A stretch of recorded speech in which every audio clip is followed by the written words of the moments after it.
in this new routine that we find ourselves in that nobody asked for.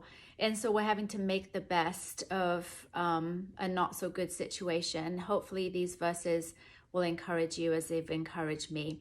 So reading from the NIV translation, Matthew 19, verse 26.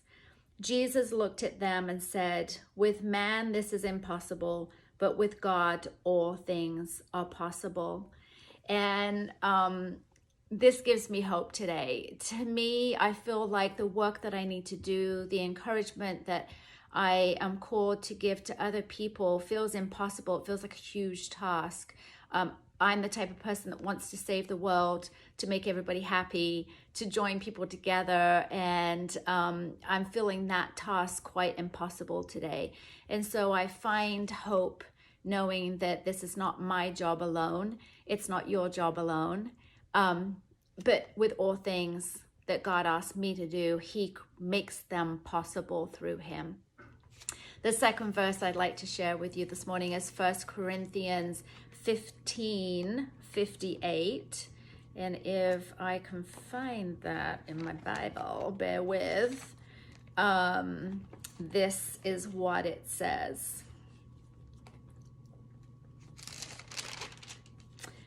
15 verse 58. Therefore, my dear brothers, stand firm. Let nothing move you. Always give yourselves fully to the work of the Lord, because you know that your labor in the Lord is not in vain. I also looked up this verse in the Message version because I've learned to look at different versions to really get the richness out of the language. I'm not a Greek scholar. I don't read Latin, but I can do the NIV and I can do the Message.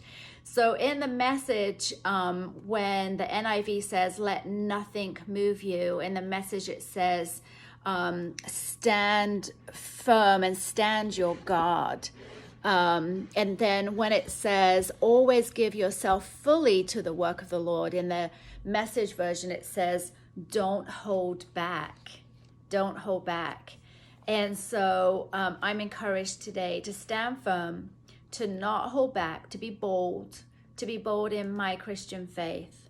And then in the NIV it shares, "Because you know that your labor in the Lord is not in vain." In the Message version it says, "Be confident that nothing you do for him is a waste of time or a waste of effort." And so whatever you find yourself doing today, whether it's homeschooling the kids, whether it's making phone calls, whether it's getting on the computer and working from home, whether it's cleaning out your closets and getting a head start on that spring cleaning, whether it's just sitting and listening to your teenager express their feelings about how disappointed they are that they're missing out on all this activity that they usually get at school with their friends. Whatever you find yourself doing today, stand firm in him, and know that what you're doing is not in vain. I hope this encourages you as much as it's encouraged me today. Stay safe, stay well. We look forward to seeing you back at Mount of Olives as soon as we're able to. God bless.